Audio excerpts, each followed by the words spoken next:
action. Alright, so today I'm going to show you how to set up your R1 shell.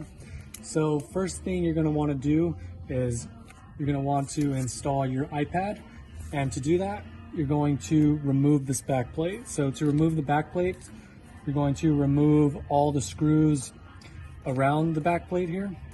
I've removed them all just to speed things along, but there's going to be 10 in total, so there's going to be 2 on each side of the bracket here, and then the rest around the back plate here. So go ahead and remove those. So I'll go ahead and remove these 2 as well. All right, so from here, you should be able to remove the back plate completely. You can set that to the side for now. What you're gonna do next is insert your iPad onto your faceplate. When you're inserting the iPad, you're gonna make sure that the charger port is towards the cutout of the faceplate here. This cutout is to fit that charging cable, so you're able to plug it in to the iPad. So make sure the charging port is located where this cutout is on the faceplate. All right, so you're gonna insert your iPad. There's clips all around the faceplates. When you're inserting the iPad, make sure you're engaging the front clips up here, and then you're gonna press down to fully engage it. All right, so make sure to press down on all 4 sides. This is to ensure that the iPad is flush with the screen.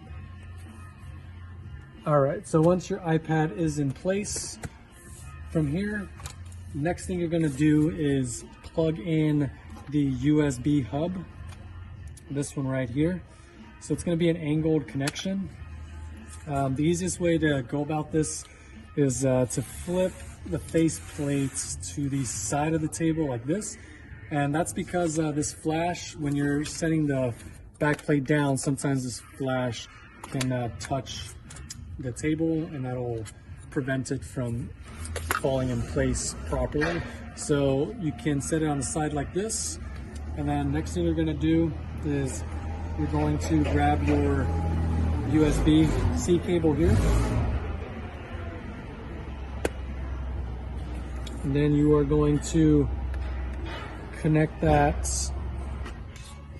just like this onto your iPad.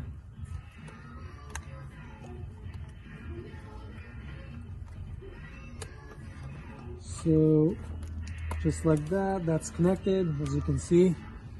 So it's gonna go like that. So now from here, what you can do is now line up the back plate with the standoffs here. You're gonna line up these screw holes with the standoffs located on the faceplate, so you can insert your screws back in. All right, so that's lined up perfectly. So now go ahead and install all the screws. All right, so we'll skip the part where we insert all these screws and move on to the next part of installing the camera. All right, so now that you have the iPad inserted and that's connected to your USB hub, and now that you have the back plate put on properly, from here you can install your camera.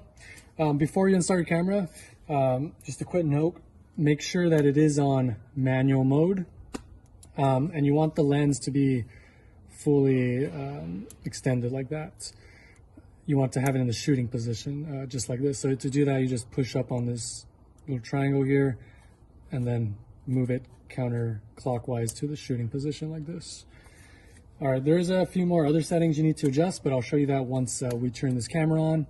So now that you have that ready, you can go ahead and insert the camera right onto the camera bracket here, and you can insert the lens right into the hole here. So just like that. All right, make sure to, just also a quick note, make sure the wires are to the side.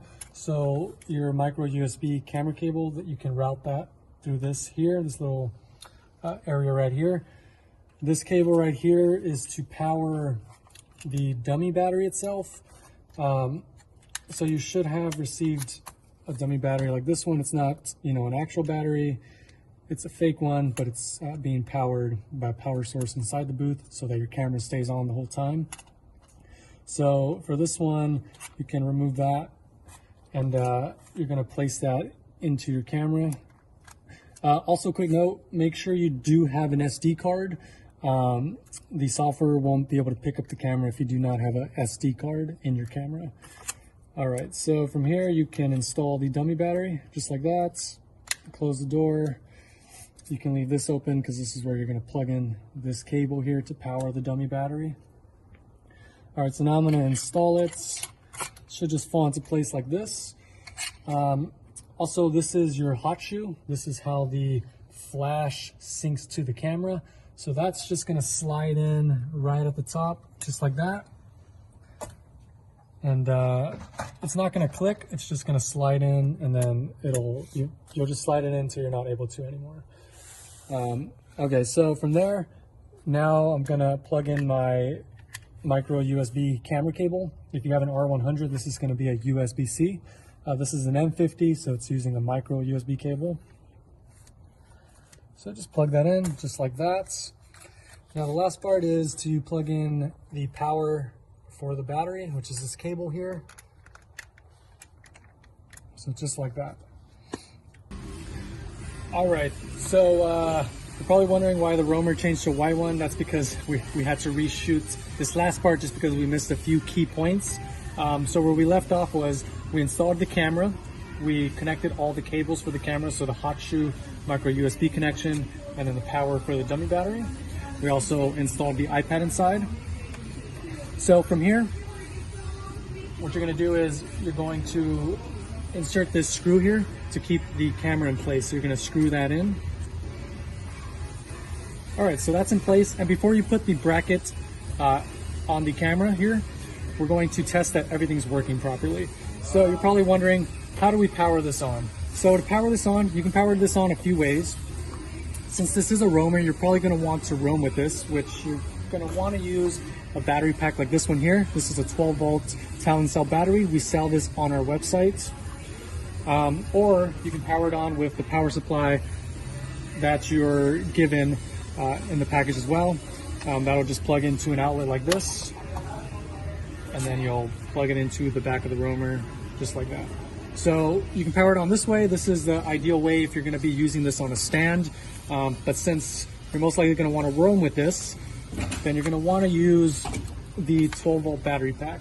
So the way this is going to work is you're going to use the 5-foot extension cable that you're given with your order. So you're going to plug this into the out port, not the in port. The in port's only for charging it. You're going to want to plug it into the out port when you're powering the booth. So go ahead and plug in one end into this out port, then the other end you're going to plug it right into the pigtail coming out of the back of the roamer, just like this. Also make sure you're turning your battery on and that it is fully charged all the way. All right, so now that's on, the lights came on, the camera came on, so we know that it's getting powered properly.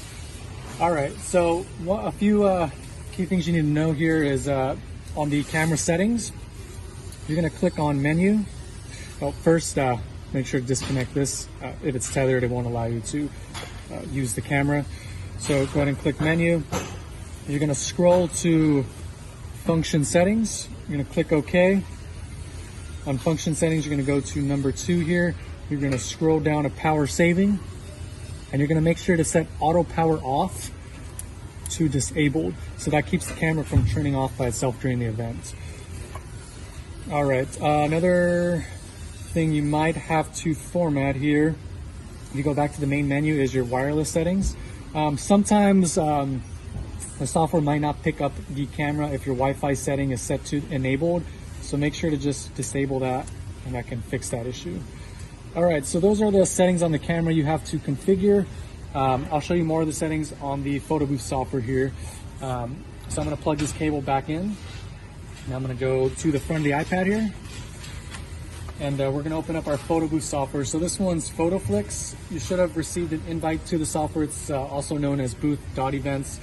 So make sure to set up your account and then download the app and then sign in with that account you created. We have some more information on this on our knowledge base. We have a walkthrough tutorial on the app that you can check out, and we'll leave a link down in the description below on that. Okay, so we opened up the software. On the software here, right on our dashboard, we can see that it picked up the camera. So this is an M50 Mark II, so it picked it up. If you see that it says front camera, then you're gonna have to come back here, turn the camera off and on, check this connection here, and also disconnect the cable here and plug it back in, and that'll usually solve the issue with the iPad not picking up the camera. So try those things first. Unplug this, plug it back in, check. If that doesn't work, then turn the camera off and on, check again. If that doesn't work, then unplug this cable here, plug it back in, and then the software should pick up the camera after that. Also, sometimes you have to click here where it says camera, and then it'll detect the camera after when you're first setting this up. All right, so from here, when you have the camera connected, you're going to want to configure a few settings here. So you're going to click right here where it shows your camera. So right here, you'll be able to see yourself. You can see me here. So what you're going to want to configure is, if you notice that you can't see yourself, it's really dark, then you're going to click right here where it says live view too dark. You can click there and you're going to click brighten live view. So from there, you should be able to see yourself in the live view. You want to make sure it's in M mode. ISO, that determines how bright the photo is going to be. So you can do a test photo here, like that. That's going to flash. I think right now it looks like it's good, but if you notice it's super bright, then you're going to want to lower the ISO so it's not as bright. If it's really dark, you're going to up the ISO. You don't want to keep it on auto. It doesn't really do a good job on auto mode, so make sure to keep it on a number. And you're going to have to do a few test shots depending on the lighting of your area and adjust the ISO to get the brightness you want. All right. Another thing is shutter speed. If you want a faster shutter, if you want it to take a photo faster, then up the shutter speed.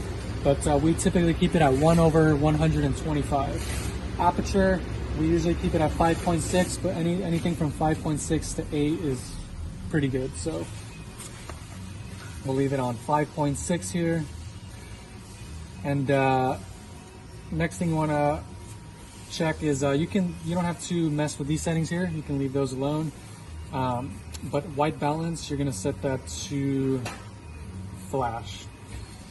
So those are the settings here. Again, ISO, you're going to have to change this, so don't just leave it on one number.